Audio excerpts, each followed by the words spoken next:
They're like 3 minutes late. We're used to 30 minutes late. Yeah, I know. Yep. I'm like, not with me and Nick. Not me and Nick don't like being late. No, we don't. Yeah, the coffee had to finish brewing, and it's not really Broncos for breakfast if I do not have that caffeine coursing through my veins. Then it's zombies for breakfast. Yeah, not about that life. There's too much fun to have, but I need that little bit of a pick me up in the morning. Coffee is. I went through all of college without drinking coffee. I did not discover coffee until I was a little older. Then I was like, man, I was an idiot. What was I doing? I actually like waiting until I wake up a little bit and then having my coffee. Like if you can wait until like 9 o'clock, because then you get that legit caffeine rush and not just the feed the beast because you're on you're going through withdrawals. Oh man, the beast needs fed. Well, guys, speaking of the beast being fed, good morning to everybody. Happy Thursday. Joining in, first time being a little late, but I see people are usually 3 minutes late with Chad and Zach. They are not the always on time, but that's okay. Well, we're not late. We arrived exactly the time we meant to. But you Broncos for breakfast, guys. Good morning. Good morning. I am Nicholas Kendell along with Scott Kennedy. You can find us on Twitter at Nick Kendell MHH and at Scout Kennedy.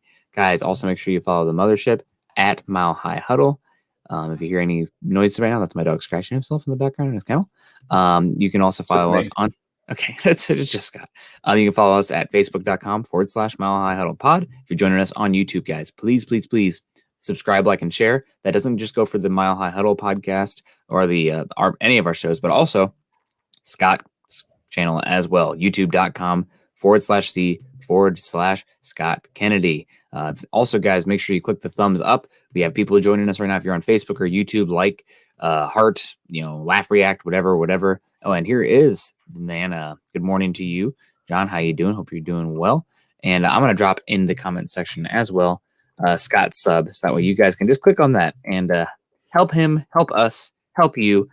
Just click that sub. So Scott, what do you got right now on that? Nick, we're getting close. I'm at 800, so 200 more, and that page starts monetizing. So with everybody's help on here, some content on there, it's good. I posted a video yesterday of maybe the nastiest offensive lineman I've ever seen come out of high school.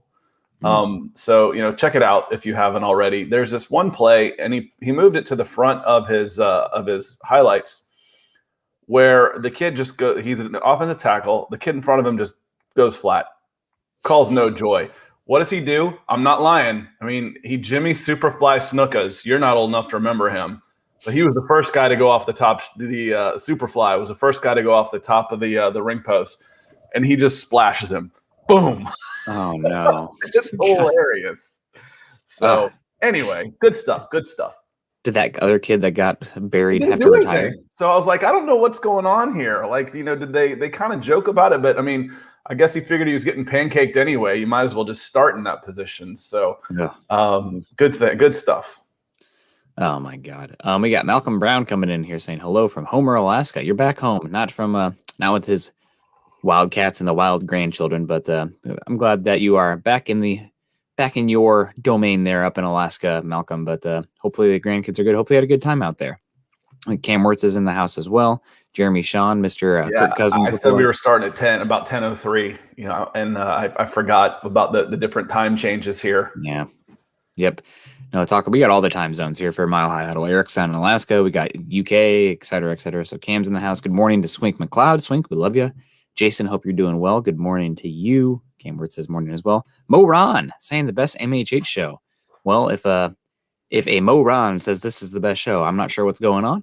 But as Scott says here, thanks, Mo. We're just keep teasing you, but he said, glad you like it. Only get better when there's more real football to talk about. So that's great. George. I know that guy. That is him. Yeah, he looks familiar. Looks like I made some converts with my Superfly Snuka. Superfly Snuka comments. So yeah, we did building the Broncos, and we got a little more working over of some of the late nighters to do. They're skeptics. They're skeptics. Okay. Like, what's an Atlanta guy doing here? I'm like, man, we all grew up a fan of somebody, right? Come on now. See, I actually really like, and this hurts myself, I guess, but I really like the outside perspective because as a scientist and somebody who designs studies and whatnot, or helps design studies, any way you can remove bias, that's a good thing. You have more and third-party validation analysis. is always, third-party validation is always good to hear. I know what I'm seeing, but and sometimes we like getting an echo chamber. I've found a couple guys I follow on YouTube for Chelsea because of a player that I just absolutely hated. I'm like, there's got to be more people that hate him, and I went and found them. We got Albert's in the house today as well. EJ said good morning. Jason over on YouTube. Guys, if you YouTube, once again, subscribe, and share, not just our page, but also Scott's page. You click that link, good times will happen. Albert's in the house. Dave Glassman's in the house. Jason McLeod. Reese, classic, Superfly. There we go, coming in. He knows what you're talking about there. Sereth in the house. He's at least an 80s kid if he knows Superfly Jimmy Snuka. Well, good. And Bob Skinner in the house. Charlie Beagle in the house. Reese Scott, Victor Rios, Gary Leeds Palmer. Morning, Nick and Scott. Thanks for being here. Big E in the house. Mark Rich. Sereth, man. Okay, awesome. Sereth has been a Twitter follower of mine who is a super, just genuine, nice person, and always enjoy talking with them. So they say morning. First time I get to watch live. Pimped. I think they mean, okay, here we go. Yeah. Pumped, not pimped. It worked either way. It really did. What? I'm okay with that. It's a no judgment zone in here, except when it comes to the actual football analysis. We are judging the heck out of them. But in the chat, as long as everything's consensual going on, okay, whatever. But yes, let's get to it. I think our topic today is something that Zach Kelberman on his Kelberman Corner show talked about. What would make a top 16 average quarterback play for Drew Lock this season? And for me, a lot of times quarterback play stats, stats can lie, right? It has to go with the eye test as well. It has to have some context. That's a little bit less true in NFL than it is in college, right? Because college is the game is so different, conference to conference, area to area. Case Keenum is the all-time leader in passing yards and passing touchdowns. Doesn't make him a good quarterback in the NFL. I mean, relatively, he's better than me at playing quarterback, but compared to NFL standards, it doesn't make him a good quarterback.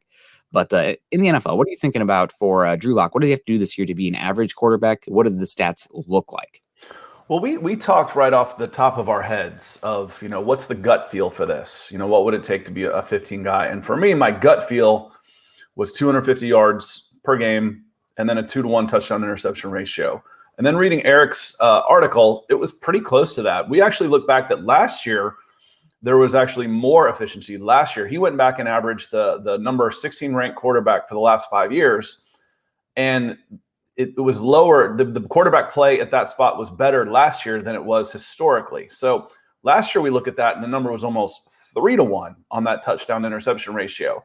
But the touchdown interception ratio for me, the big ones, when I'm looking at quarterbacks by numbers, I want to see completion percentage and I want to see TD to INT ratio. I want to know how well are you taking care of the ball and how effective are you in putting it in the end zone and keeping it out of the other hands. To me, those are the most important things that a quarterback can do statistically. Again, we don't know some of the things that could go on that could build up numbers or take away numbers. Oh, he had 3 interceptions game. Did you see the weather? They played it in a hurricane. I don't know why they're throwing the ball at all. So there's anomalies in there that you have to factor for. So he came up with that number that was actually a little less historically than what we saw from last year. But my gut feeling was right on. It was about 250 yards, actually a little less than that over the course of the past 5 years, about 230, and then a 2-to-1 touchdown interception ratio. Now, how close do you think? Because I did some research on this one, and I want to have some fun with this one. How close do you think Drew Lock actually is to achieving that type of status? Statistically speaking, he's pretty far off. He was statistically speaking, again, bottom 3 or 5 quarterback last year. Now I know that there are a lot of valid, I want to emphasize valid, all caps, on valid excuses for Lock last year, struggling like he did, losing Cortland Sutton when Lock is more of a general accuracy thrower versus a precision, throwing honey drops in there thrower. So you lose Cortland Sutton out of the gate. That's going to really, really hurt you. Also using another new offense, a new scheme that's still West Coast in nature, but different points of emphasis from Rich Scangarillo's more Kyle Shanahan West Coast offense to Pat Shurmur's more Andy Reid 11 personnel heavy West Coast offense. So that's something that's important. Learning that new scheme makes it difficult. Also, everybody had to deal with this last year with the Broncos because they were one of the youngest teams, new scheme, et cetera, youngest teams on offense. What happened last year with how you didn't get to meet in person, the limited time, et cetera, those all impacted Locke's stats, but Locke's stats were bad, bottom 3 to 5. And so it'll actually be a pretty big leap for him to go from where he was last year to average. And that's not including, like, if people talk about some quarterbacks recently who have made huge turnarounds, and the word would be an anomaly because this typically doesn't happen. But Josh Allen is one, and Ryan Tannehill is another one that I think people don't talk about as much as taking that huge leap forward. He was okay in Miami. It was actually more injury stuff, and he also played wide receiver before quarterback at Texas A&M. So the path is a little different, but it would be difficult to take a big step forward. Doesn't mean it can't happen because there are a lot of factors that would point to Locke being a great positive regression candidate. But I mean, it'll be tough. It'll be tough. It'll be an anomaly. His his overall QB rating for the year was, let me see what it was, 75.4. Yeah. And that's to get up to 93 is a pretty big leap. Now, okay, turn up your hearing aids, everybody, because I'm gonna start cherry picking stats and have a little fun with this, because that's what I did yesterday. That's what I did this morning. Yeah. When he came back off the COVID list, his last 5 games, he was an 87.5.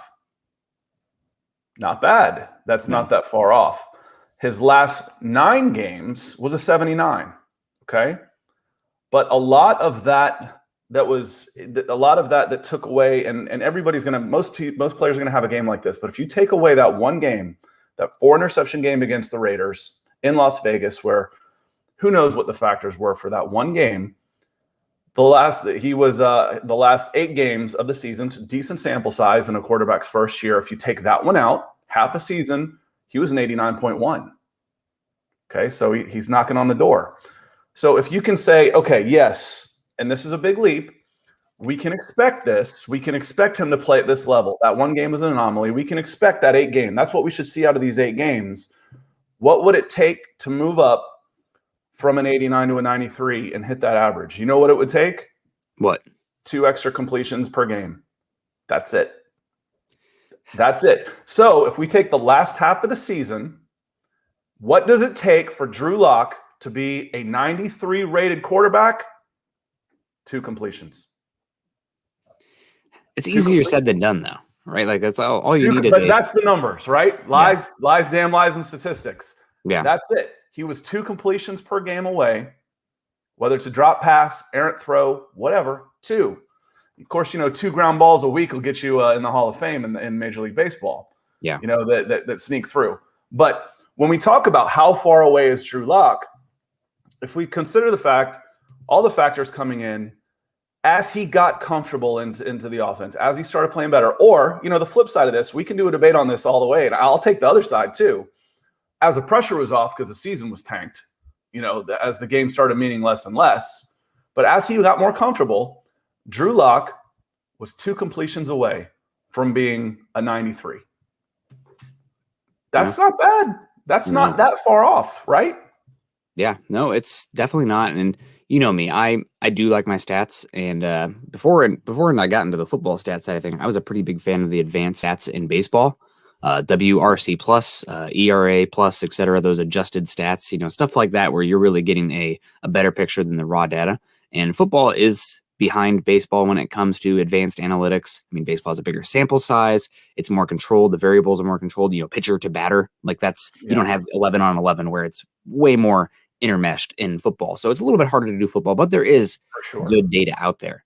And some of my favorites are CPOE and EPA per play. And I actually, a while ago, I'll pull it up right now, pulled up a couple different stats here. So we have Drew Lock's last season with the whole season where he ranked statistically. So this is weeks, all the weeks, minimum 340 stats. And here's Lock down here on the bottom left. You don't want to be there. Then the x-axis is CPOE. The y-axis is EPA per play. So expected points averaged per play. So just how efficient those guys are at creating explosive plays that do lead to points. And Lock struggled last year. Now you do see him actually having solid air yards, which means he is pushing the ball vertically. And that's something you see with Locke. He's 5 out of 32 here. Maybe you'll see him dial that back to become more efficient in his pass plays, but his completion percentage was the worst in the NFL. His expected completion percentage, which the throws that he is making, that's where he's throwing the ball and what you'd expect based on where it's going, pretty low as well. But then his completion perspective over expected was just really, really, really bad. So that's I'd a like concern. you to look at that over the last half of the season. And I have it right here. Good, So good. let's do that. And like I said, and I forgot. I think Reese was saying that serious cherry picking of stats. I said that to begin with. I know, I know that. But when you're talking about a first-year quarterback in a new system with no preseason, if you look at the second half of the season, that's not a tiny sample size. That's a decent sample size that we're talking about. And he was considerably better over the last half of the season than he was in the first half of the season. Now, go ahead. This is your spider graph here. Yeah, so this is another one, CPOE per play. Locke actually was a little bit better weeks 11 through 17. Now, it is important noting that the Broncos, or Drew Lock, did avoid playing the Saints, which had one of the best defenses in football because he was. I can't even find Drew Lock. He is. There he is. He's in orange. Yes, that makes orange. sense. Got him. The one that says D-Lock right there. So his EPA plus CPUE composite, which is just kind of the EPA per play and CPUE combined into one score, he's about average, actually. From weeks 11 to 17, he was average. So 18 out of 32. His completion percentage over expected was still very concerning. It's something that is something I'm not sure exactly how that improves that much, because this is something that he was horrible in that stat also in college. He was bad even his good 5-game sample size, his rookie season, et cetera, et cetera. So he was 28 out of 32 there last year. But you see his air yards drop a little bit, becomes 15 out of 32. And his EPA per play, an area that y-axis. Locke, typically he's worse on this x-axis, the CPOE, better on the y-axis. Does jump here. It's above that red line, which is great. EPA per play. It is important to note, though, these data, they do not adjust for the opponent. So in a small sample size, if you run up against multiple bad defenses, guess what? Your stats are going to be better. So the Broncos did play easier defenses down the stretch last year. The Raiders, as you're losing games and you're forced to pass. I went back and looked at I think that was one of the few games the Falcons won last year was over the Broncos. And I went and looked. I'm like, sure enough, Falcons run up a big lead, and the Broncos scored 21 points in the fourth quarter. But one of the few teams that didn't end up coming back and winning that game. They jumped on Carolina, and then Teddy Bridgewater and Carolina had good passing stats in the season. That's one of the things that helped inflated, Matt Ryan, I said, the fifth best passing attack last year. We couldn't run the ball. So I want to get to Air Mason, saying, why didn't Locke take the offseason approach last year? Last year, if you remember where we were at this time, things were very different. There were people setting up Nerf guns with wiffle balls in it to take batting practice because, I live in Georgia, and we were about as open as any place in the world Memorial Day weekend, literally. We were back out and playing sports with our kids in organized games in at the end of May and in June. That was pretty rare. So I'm going to give anybody and everybody a pass for last spring and early summer. What do you think on that, Nick? Just thinking about early what's going on in the world right now, because we're not supposed to say the word to get flagged by YouTube. But my favorite moment was that priest baptizing that child with a squirt gun. God, what a crazy time. This we live in a simulation, folks.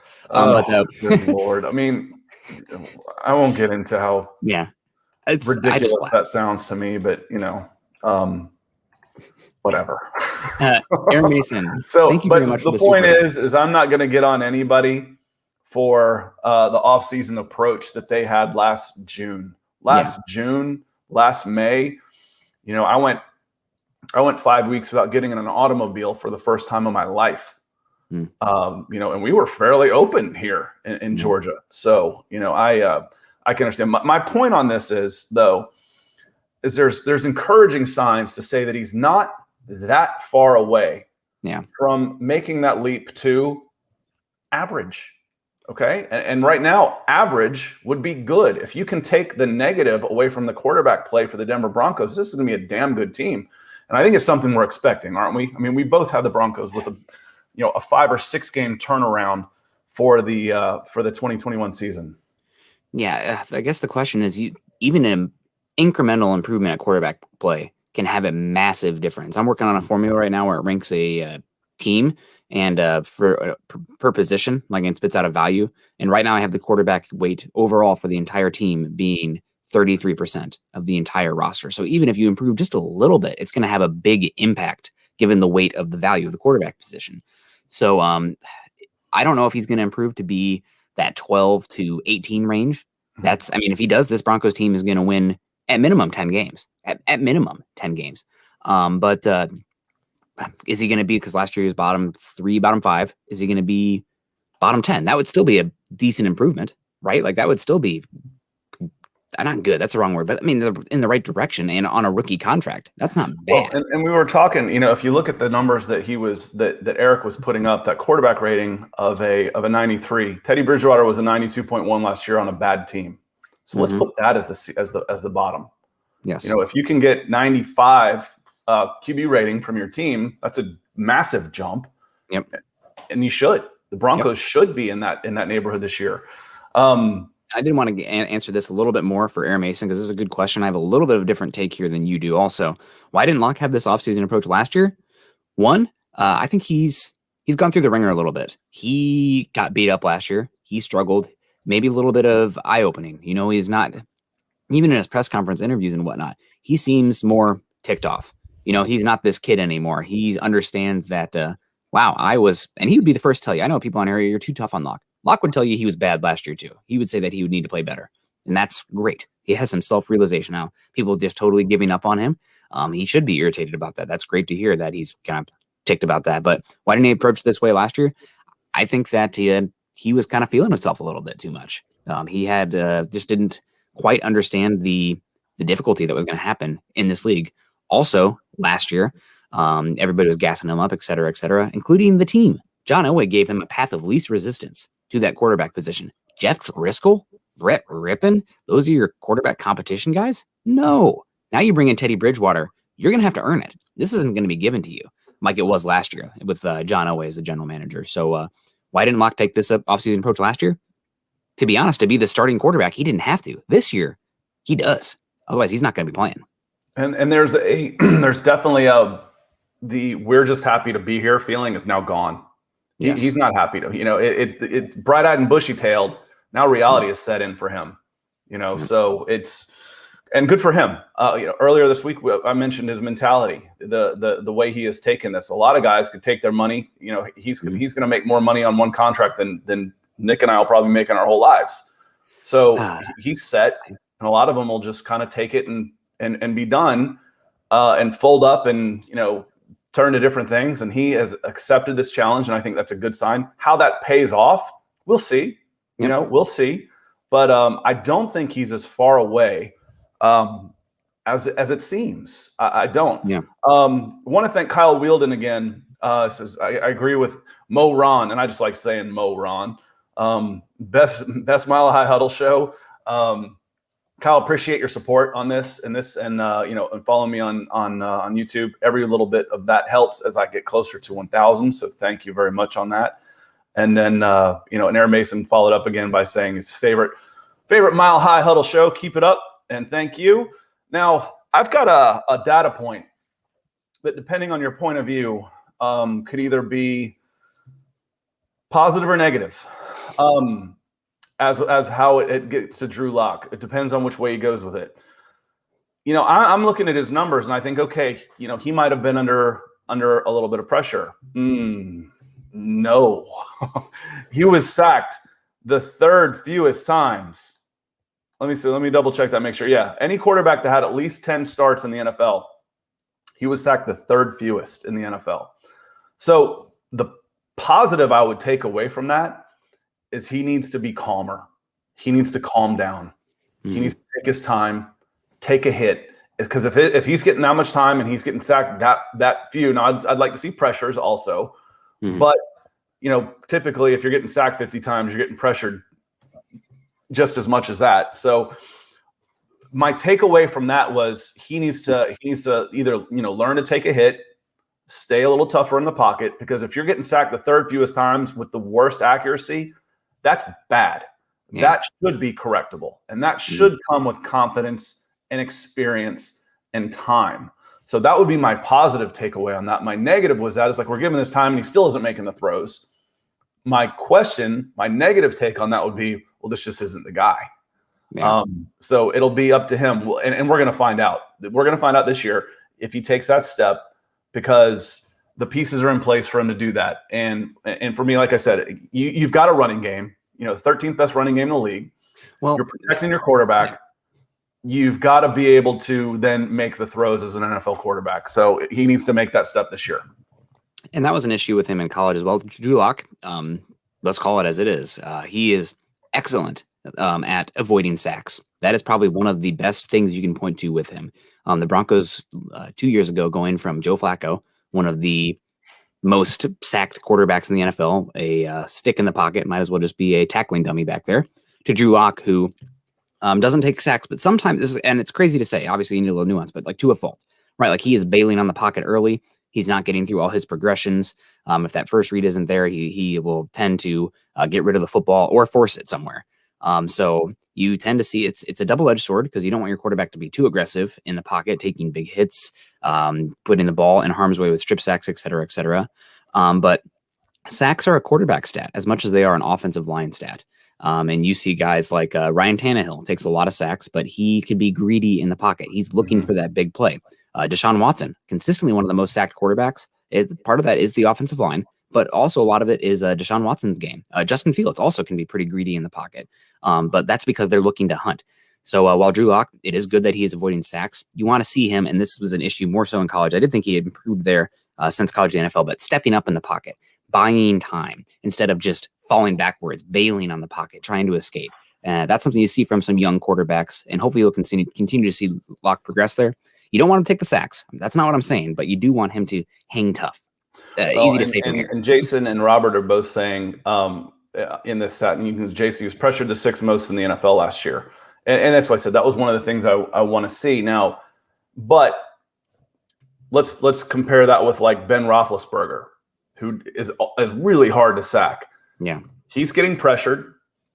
He's avoiding a sack, and he makes plays. I mean, he's older now, obviously. Josh Allen would be one.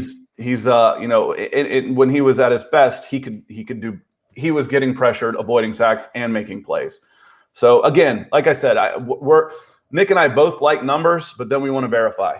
We like statistics, and then we want to know why. If I see something, I want to back it with statistics. So those are good points. And when I started, I said I'd be interested in how often he's pressured too. So thank you for adding to that. Yeah, we got Richard coming in from across the pond. Need that coffee going here. With the €2.99 or €2.29 one here. Thank you very much, Richard, saying at Scott, love your stats. At Nick, love Lock more. I try not to love anyone too much unless they were on the team before I was covering them. So I plead the fifth when it comes to Von Miller and Peyton Manning and whatnot. But since then, I've tried to take off the fan hat, put on the analyst hat, because I'm not here to be biased, if at all possible. But those are some good points all around. So I don't know. I think we should definitely, Lock can get there. I think he will get better this year, but I do think that he's going to have to earn it. And I think that that's going to be tough for him. I mean, this team, they went out and got Teddy Bridgewater at the coach's request, right? Like, this is a George Payton guy, but the coach is like, okay, we need to bring somebody in here, because just with Lock and what we saw last year isn't good enough. We're going to be fired. That's my understanding, verified from multiple people covering the team, in the team. So take that as it is. Doesn't mean Drew Lock won't win the job. I think everybody in there would rather Drew Lock win the job, because you're going more places if Lock can step up and become that guy, rather than Teddy Bridgewater, where he's at right now, his age, et cetera, et cetera. But he's going to have to earn it, and that can only be a good thing. Well, and the Teddy Bridgewater move isn't a move to say we're giving up on Lock. it's a short-term insurance policy. So as we said on Tuesday, Teddy Bridgewater is not going to be the starter in 2 years. If he's a starter this year, it's because he was better than Drew Lock. So if Drew Lock is the starter this year, he could be the starter in 2 years. He may win that position and make it his own. But Teddy's there as a fail-safe, and if Teddy's the starter, Denver's going to be in the market for a quarterback. Plain and simple. Yep, and Teddy also, he had 2 years left on his deal. He renegotiated it, less hit, and now it's 1 year. So, writing's on the wall there. If it's Teddy, it's another Joe Flacco move. It's kind of like even Case Keenum, although you'd hoped he'd be here longer. It's a one-season move, kind of like what you saw with the Washington football team and the Bears this year with Andy Dalton and Ryan Fitzpatrick pre-draft. Obviously, the Bears got Justin Fields, but that changes things. And I wanted to get to one from John coming in here earlier. I flashed it a few times, but the supers kept rolling, and we appreciate the supers guys saying last year, and this is another interesting fact about Drew Lock, he had some of the highest rate of big-time throws in the NFL, and that kind of goes into his air yards per play, pushing the ball vertically, and being a quote-unquote gunslinger. So do you expect him to drop that number back this upcoming season, or do you think it'll be higher, given that Cortland Sutton's coming back, and having a guy like Cortland Sutton down the field can only help your ability to hit big-time throws? Yeah. What I did for fun was the QB rating for NFL and college are different. And the QB rating for college likes to, I say, overvalue yards per attempt. I was like, well, let's see where that one is. It wasn't much better. So I didn't bring it up just now. I didn't bring it up. It wasn't a ton better. He was still, ahead of Sam Darnold, Carson Wentz, Dwayne Haskins, but behind most everybody else for the course of the year. But again, for me, it was, all I ever ask is out of myself, work, kids I coach, whatever, just always get better. Make sure the line's going the right way. And I think we saw that last year towards the end of the season for one reason or another. Again, maybe the pressure's off. I've seen that in Atlanta when they start 0-7 and finish, with 5-2 at the end of the year. I'm like, yeah, doesn't matter now. Thanks. Just blew your draft position. The pressure comes off. But by that same token, as he gets more comfortable, the pressure will come off of him anyway. How much pressure do you think, Aaron Rodgers felt in his 5th year as a starter? He's like, no, I belong in this league. Yeah. So again, that's about the step for him. That's can he make that step? And obviously, Broncos fans are all hoping that he does. I don't think anybody actively roots against him. They want him to be the guy, and if he's not, he's not. Back to the draft pool, back to the free agent pool. Yep. Yeah, that's is what it is. And the Broncos, obviously, they looked pretty hard this offseason to see if they could upgrade the quarterback position because what Locke had shown to date had not been good enough, but also the cost of upgrading the quarterback position, it's never matched what they were willing to give. So I appreciate George Payton for that. And you would have also pulled the trigger on Justin Fields, and that is independent of Drew Lock, mostly because we both like Justin Fields as a prospect. But still, there's plenty of hope for Drew Lock becoming a better quarterback. There's a lot of circumstances, and I just have a hard time with it. We're both data guys, and we know the stats can lie if you cherry pick and present them in a certain light. If you dial them down enough, they lose their predictive ability. But with Drew Lock, you have a choice, I guess, when it comes to the stats. You can either throw away everything because last year was such a weird season, an anomaly year, and there are, youngest offense in the NFL, offensive line starting a bunch of new people, another new scheme, obviously the weird offseason, the weird season, et cetera, et cetera, et cetera. Also, he had another injury last year as well. It's something I feel like we don't talk about enough. He's missed games 2 years in a row due to injury. Okay, those are all factors where your ability to compare with those variables to dial it down, you have a sample size of 1, right? Like it's just Drew Lock. Like how can you use any predictive stats based on past performance of other players when you have that many specific variables to dial it down to, or thresholds? Or you can look at his stats in a vacuum and compare them historically to everything that's happened ever, let's say in the last 10 years, because the game has changed, and compare where his stats are to other players over that time period. And that's not good. So I don't know what to do, because I appreciate that there are a lot of factors last year that make it a rare occurrence for Drew Lock that was going against him, that made it harder for him. But you don't just want to throw away all previous data to not create or not give yourself the most informed decision possible.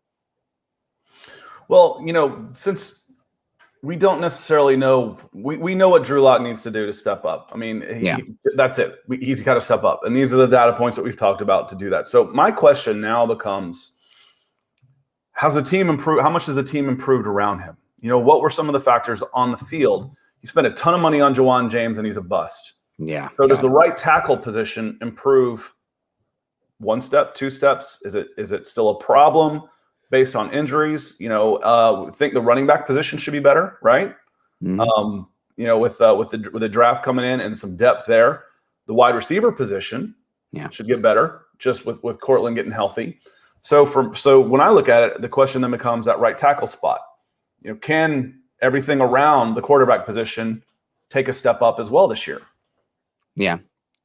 That's a good point. A couple other spots that I want to get into there, just independent of Drew Lock, this offense, what gets better? Second year in the system, that should hopefully be better. People, I think we said this Tuesday night, people want to make a lot of excuses for Drew Lock. Well, a lot of those excuses are also valid for Pat Shurmur, right? Pat Shurmur changed the offensive system around Lock as the season went on. Drew Lock's stats getting better. Well, guess what? That correlated with Shurmur changing what he was asking Drew Lock to do. It's chicken or the egg.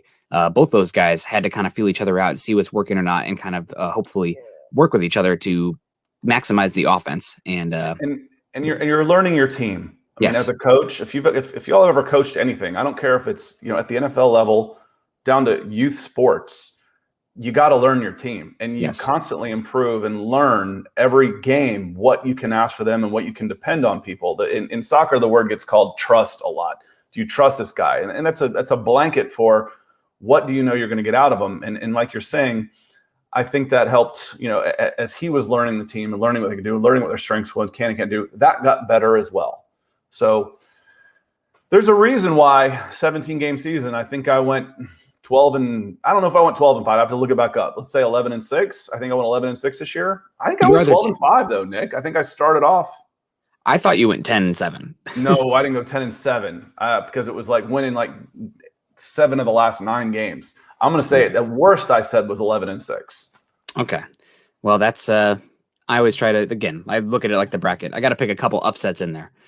So we got Jay coming in over in Montana. God's country is, I would say, driving through it just once, but beautiful. To Nick, tried telling Chad and Zach, but IDK, man, my opinion is that Lock did not do enough to not draft Fields, but I have to take that up with Peyton. Obviously, there has to be something there beyond the tape with Fields. Not that he is, Paxton Lynch or something like that, but to fall to 11, given his tape and multiple years of tape, high quality tape as well. I don't know. I felt as dumbfounded with Deshaun Watson falling to 12 that season, obviously on the football field. That turned out to be right, but I also felt that dumbfounded with Josh Rosen falling to 10. And that one turned out to be the league knew. Obviously, he still went top 10, but I can give you the Rosen one was always about, does this guy even like playing football? That was always a question with Rosen. With Watson, he doesn't have that arm. The similarities with Deshaun Watson are going to be closer to Mac Jones than Justin Fields. When you start comparing quarterbacks, you're going to start all the things that you heard about Deshaun Watson coming out were the same things being said about Mac Jones. Not Trey Lance, not Zach Wilson with these cannon for an arm. It was more about the intangibles, and that gets tougher to pick up that high. Yeah. So my fear, and this goes to the Broncos as well, is you don't expect to be drafting in the top 5 again, right? Yeah. And the chances, if you needed a quarterback, and I don't think they were ready to give up on Drew Lock, but it's so expensive to get a franchise quarterback in the draft. What scares me to death is pulling a San Francisco 49ers and giving up 3 first-round draft picks for a maybe. It's an opportunity cost. As a general manager. Yeah. It really does. And that was one of the reasons why it made sense when I look at some of these teams that I thought needed a quarterback. You look at the teams, we looked at PFF's quarterback rankings, and there were like 5 teams that were below where they had Justin Fields, for whatever that's worth, that passed on him. I'm like, it's going to be awfully expensive to try and get a guy. There's going to be a lot of teams whose drafts are going to be retroactively graded based on how Justin Fields does. Yep. And I don't want to get too far in the weeds with the 2022 class, but I'm not nearly as impressed at this point with the arms in next year's class compared to what we saw this past season. But it's what it is. I think if Trey Lance had fallen to 6, I think he'd be a Bronco right now. I really do. But here we are, and I'm really excited about Patrick Surtain. I think he's going to be moved around. I think he's going to be able to play some safety reps, some box reps, some slot reps, some boundary reps. So he's going to be a lot of fun. And also, given what the board is and how win now this coaching staff has to be to keep their jobs, I don't think there was a better player they could have taken to help the coaches in this team right now other than Patrick Surtain. He helps this team in 2021. That's what we said all along with Surtain is you can play him anywhere. Where's he going to play? Where do you need him? Yes. He's got size, he's got fluidity. He can literally play across any one of a nickel, 5 spots in a nickel defense. He won't, obviously, but he could. So he's gonna see plenty of time, and he's gonna be really good for the Denver Broncos. And that's what we said from the beginning. Sorry for the regulars that hear me repeat myself a lot. Apologize in advance. But if you're drafting in the top 10, you're either going to get your quarterback of the future or a player you can be really excited about watching. Yep. A quarterback of the future prospect, and you should be excited about that. That a new quarterback, a top 10 quarterback, especially one of these guys, always represents hope for the future. That's not a win now move, but it's always like, okay, I see the light at the end of the tunnel now. Or you're going to get a guy that you can be really excited about watching play, and Surtain's going to be one of those guys for the Broncos. Yeah, he's going to be really good, and the Broncos had a long-term need at cornerback coming up. So best defenses historically, they are so volatile year to year. The top defenses, they tend to regress like an instant because it's so dependent on depth, rookie contracts, et cetera, et cetera. I mean, we saw the Broncos defense in 2015 just fall off a cliff really quickly. But the teams that have had some staying power have invested heavily in the depth and the quality of their secondary. So the Broncos did that this offseason. Hopefully there's some staying power with how good the defense is. And it also seems like you've got a Pro Bowler on there somewhere. One of the 3 levels. It doesn't necessarily have to be, an edge rusher or a defensive tackle. It can be a linebacker, a safety, or a corner. Somewhere you have to have a difference maker. Everybody else that can do their job, some blue-collar guys, and then a few difference makers.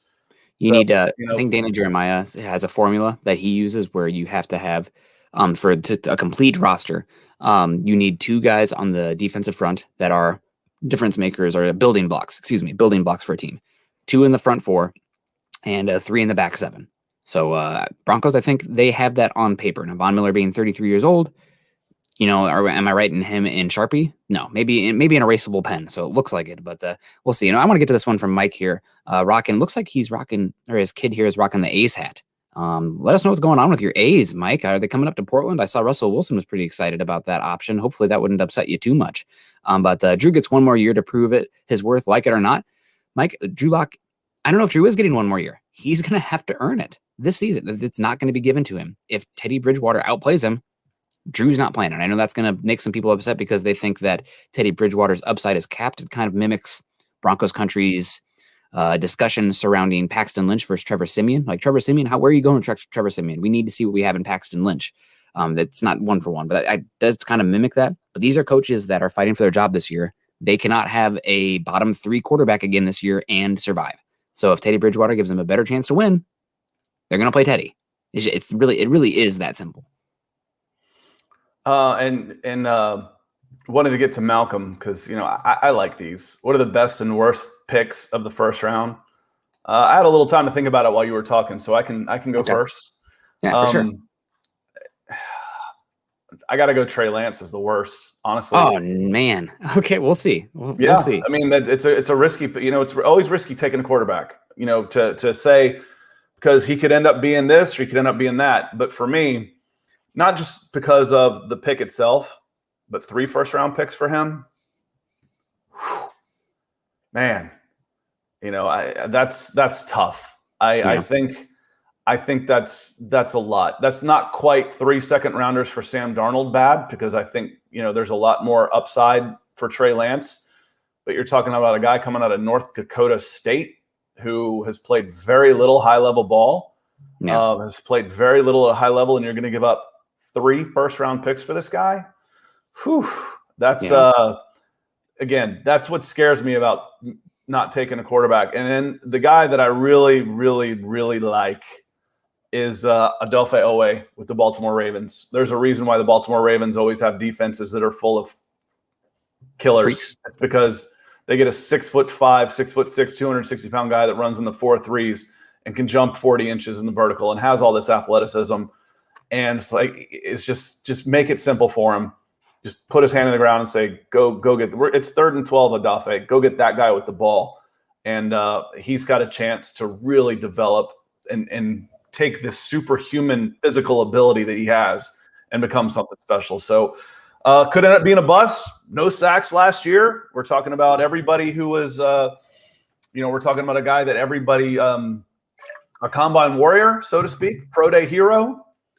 He's also first team All Big Ten. So we'll see. So I'm gonna go with Adelphi Owe as my favorite pick of the first round, and my least favorite pick, I'm gonna go with Trey Lance because it was 3 first-round picks. I just love Trey Lance too much, and if you identify your guy and you go get him, I have a hard time faulting that. But that's the process versus the result. If the result's bad, it carries that much more weight. So I actually have 2 best and 2 worst.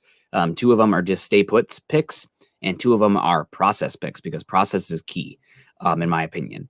So for my favorite, just general sitting there letting the board fall to you, draft pick, Greg Newsome. Going to the Browns. The Browns are another team that really attacked the secondary this year. Greedy Williams has been injured. He's struggled. Denzel Ward has not played more than 12 games in his entire career. They go out there and get an excellent boundary cornerback who also has some injury concerns, but they're adding another coverage guy. And we saw that Browns team last year.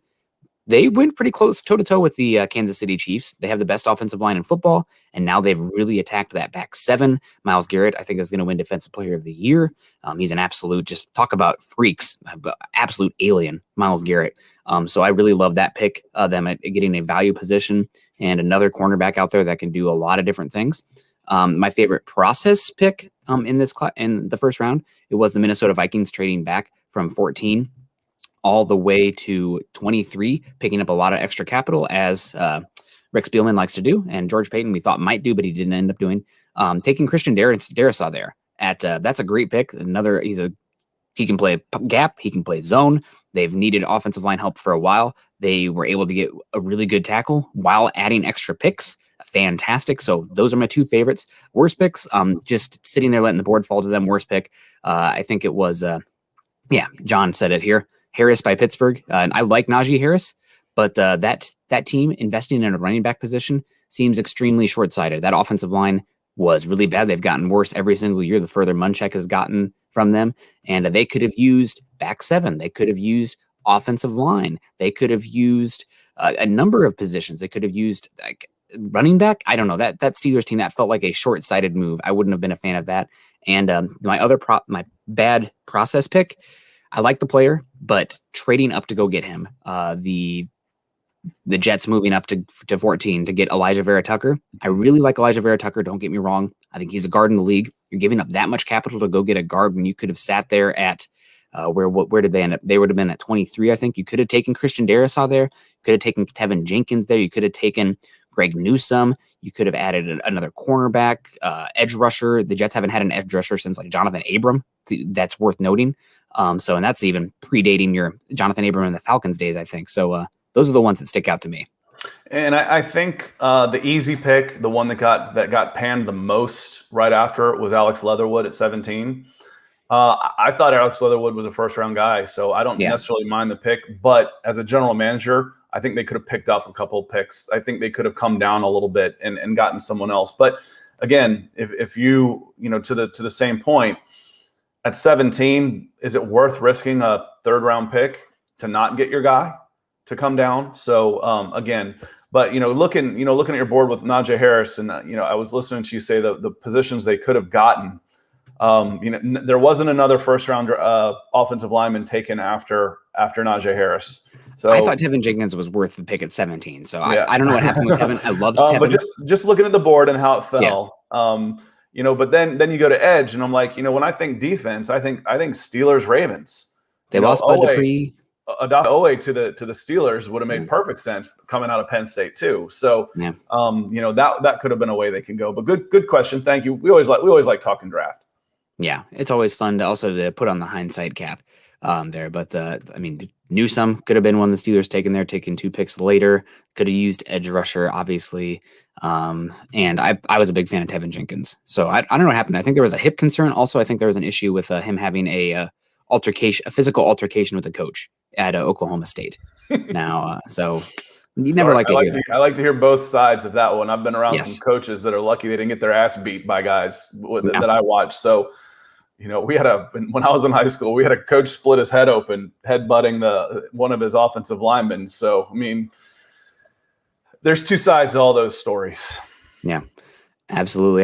Well, let's pivot here for a second, because I actually had a tweet yesterday that I think it's already time to start talking about 2022. And I know that you're not as in the weeds with the Broncos, especially the last 10 minutes here. And if we have any supers, that can dictate us a different direction. But the way this Broncos team is set up right now, they have invested heavily in the secondary. They've invested heavily 2 safety picks. You'd expect one of Jamar Johnson or Caden Stearns to be safety 2 next year.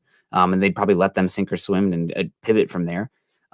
You have a lot of depth at interior offensive line. You'd have Javonte Williams, the early investment at running back. You got a lot of wide receivers, assuming I'm not going to assume that Cortland Sutton's back. Obviously, quarterback is one here where we're not sure. If Broncos need quarterback next year, that moves to the top of the list. Let's put that in a box. But for me, Broncos 2022, there are 2 positions that for the first round that people really need to start paying attention to and focusing on, and that is offensive tackle. No duh, we've been screaming about that for a while. Luckily, seems like left tackle has solidified with Garrett Bowles, but that right tackle position, I think left tackle and right tackle are of equivalent value in today's NFL, given how much shotgun there is, how many teams are actually lining up their superior edge rusher over the right tackle spot versus the left tackle spot, especially in the AFC West. That had been the case for a while with Khalil Mack, Joey Bosa, and Von Miller, of course.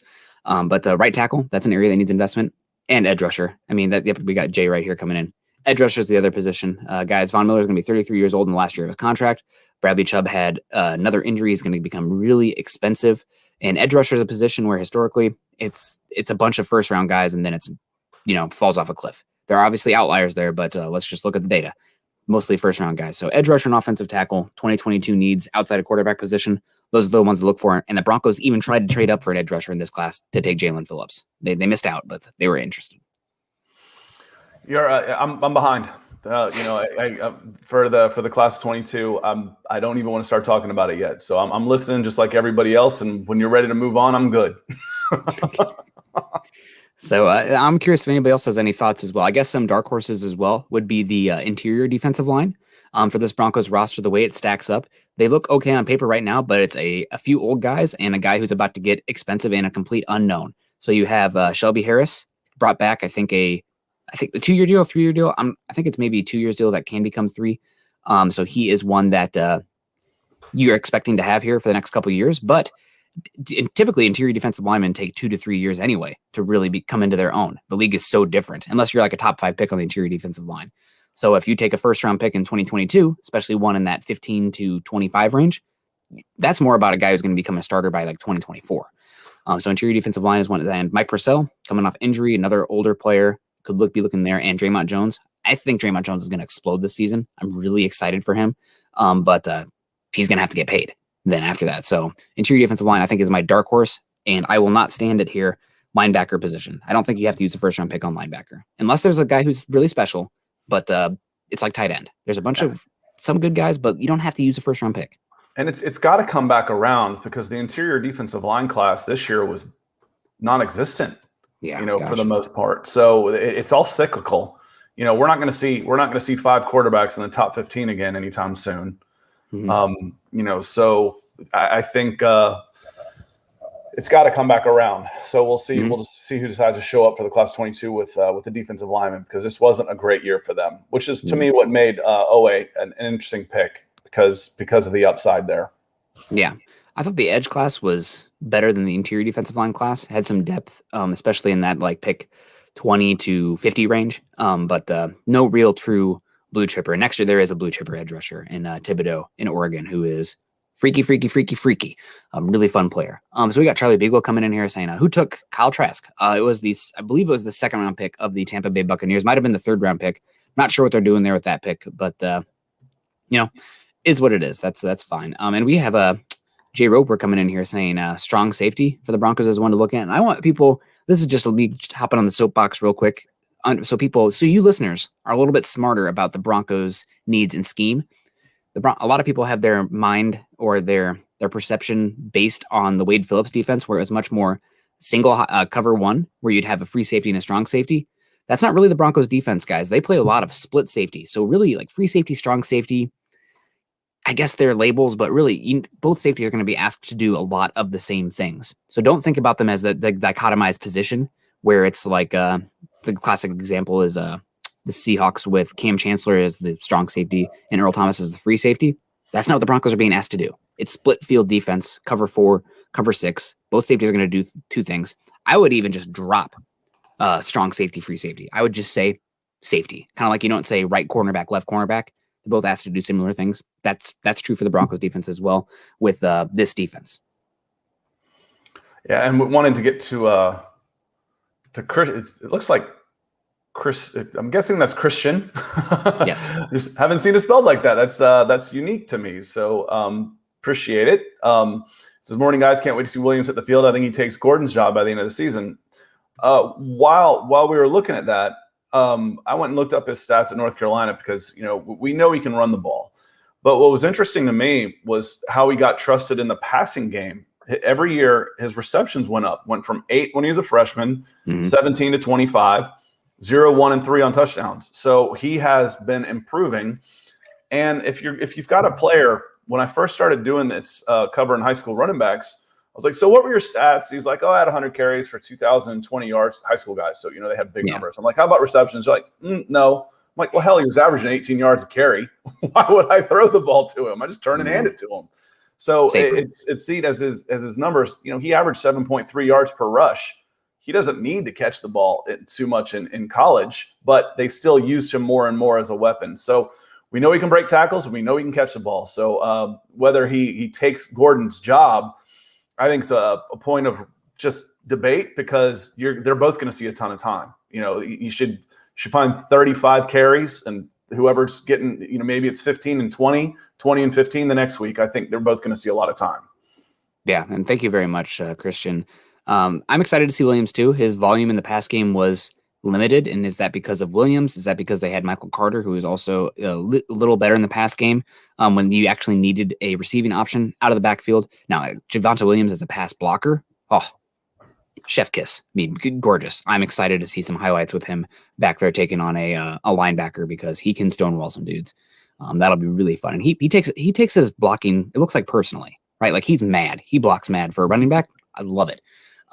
He brings that physicality there and that underappreciated aspect of playing the running back. But as a pass catcher, he looks like he has soft hands. He looks like the routes are fine, but just the volume's not there. And that's probably partially having Michael Carter, probably also that I need to look up this offensive coordinator for North Carolina because he just drives me nuts, pulls my hair out. Watching Sam Howell, it's like, what is this make-believe offense? But I kind of had that issue with Clemson last year too, running a lot of high school concepts. But Christian, good comment here. Is he going to take Gordon's job by the end of the season? Is Gordon holding on to the football? I think that's the biggest thing. But it's the same thing with Drew Lock, but also applies for Melvin Gordon. This team turned the ball over last year like handing out candy on Halloween. You can't do that with how limited this offense has been and being a defensive predicated team. So protect the football. I think Gordon will keep it. But they would love Williams to take Gordon's spot because Williams is going to be the guy of the future, no doubt. But we'll see. And Jeremy with a good point here. Williams is super smart as well. Valedictorian. I think he had a 4.6 in college or in high school. So that's great. He's also 21 years old, it's extremely young. He also has like 200, 300 less touches than Travis Etienne and Najee Harris, which I think matters a heck of a lot for a running back coming in. Did you see about this? Maybe this will be news to you. There's a running back recruit who is opting out of his senior year as a running back who's going to go to Texas, which for other positions, offensive line, quarterback, etc., I might have an issue with that. But as a running back, I don't know if it's the worst thing. It's just the time off from last year gave the college kids the excuse to do what a lot of them should have been doing anyway. Just sitting out their junior years, opting out. High school kid. It's a high school. He's going to be a high school senior. I know. So, just going down the line, again, the unholy collusion between the NCAA and NFL is so anti-player and anti-opportunity that you're going to see more and more of this. And if I don't blame him, I don't blame him. He's got a huge future ahead of him. Why should he go get, these guys the high school kids are playing 15 and 16 games now, especially in Texas. They don't get done until Christmas. They play 15 games, 16 games a year. You're going to give him, that's going to be 500 carries for a running back like that. Yep. I don't blame him. Yeah, yep. I don't. It makes me a little sad for the game itself, but the way that the people with all the money treat the players, it's I see it. And just going back to Javonte Williams on this, I mentioned his touches, his carries. Well, him and Michael Carter last year were 1 carry away difference for touches for the whole season. Isn't that crazy? 157 rushes versus 156 rushes, and they both had 25 receptions. That is splitting the load. Yeah, no, that's it's a good point. And with the way Williams runs as well, I'm glad that he doesn't have as many carries. And Jay, I got to take not offense to you here, but I got to disagree. Fangio's scheme works better when he has a box safety that can cover and hit.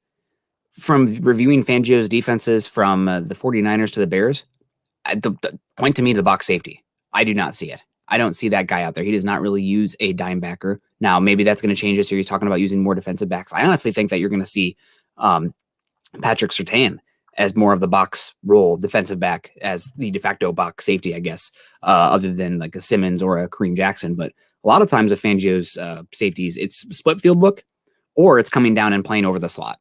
It's not in the box. So from my review of the defenses, he does not use that player. And it's a big reason I didn't think Jeremiah Owusu-Koramoah was a much of a scheme fit, just because historically he has not used that body type. Just hasn't. So I don't know. I guess we'll see. And now we have Jeremy coming in here. Surtain will be the 6th defensive back. We'll see. It's going to be a competition back there.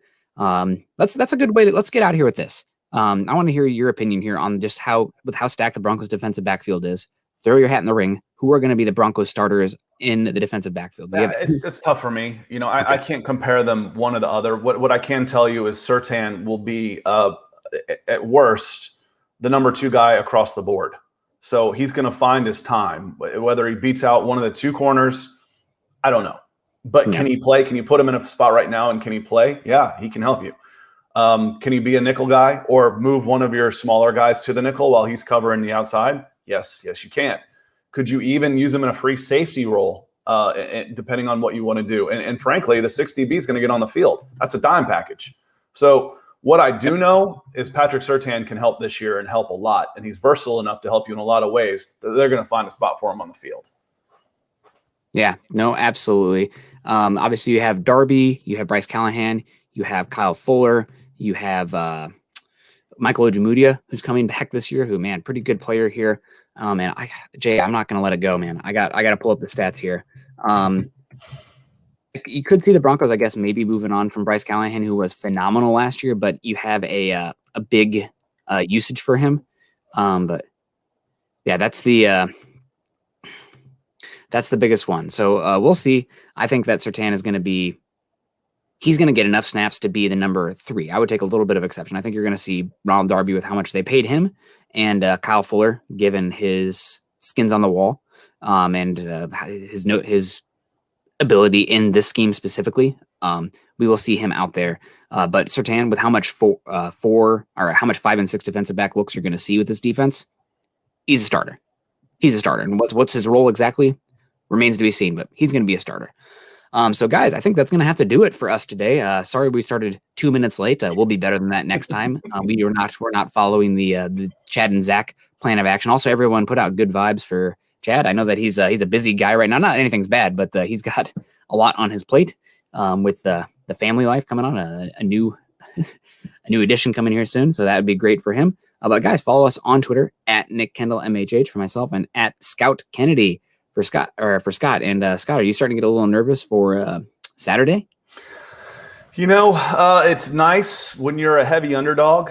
The nerves really don't start kicking in until you get a 1-0 lead, and then you're like, man, we actually have a chance at this. Then it starts becoming nerve-wracking. And I don't think Chelsea will be in the we're just happy to be here mode, but nobody expects Chelsea to win. So it's hard to get too nervous. I learned that in college. I'm like, there's a certain calm in utter doom. You're nervous about taking a test when you're not sure how well you're going to do. When you know you're going to fail, you're calm. Yeah. So I'm looking forward to it though. That was the Europa League final yesterday. I know we got a couple Manchester United people on here. It was nuts. It went to penalty shootouts, and they made 21 in a row. 21 penalties in a row before Manchester United's goalie missed one because he was the 11th player on the field to take one. Anyway, there's my 45 seconds of soccer talk, and I will stop it now. Well, that's I still enjoy it. So thank you, everybody. We got Georgia St. City's winning it all, probably, but we'll see. Great show, guys. Jay coming in saying, I love y'all. Vinny coming in and say, you hear what the Cheater Patriot news? Yeah, man, we live in a simulation. It's weird times out here. Charlie saying to Juan James Jensen, if you guys make a big enough super chat for Chad in the Huddle Up Pod, he might take consideration there. We got Jason saying, well, gentlemen, as well as Juana, enjoy your day and keep it classy, Broncos country. Mo Ron saying, great show, guys. Go from Ron Burgundy to Mo Ron. That was awesome. We got Greg Smith, also great podcast fellows. Greg, always appreciate you coming in. Malcolm back up in Alaska, so we'll be excited about that. I need to get up to Alaska at some point while I'm up here, so we'll do that. EJ coming in here, great point here.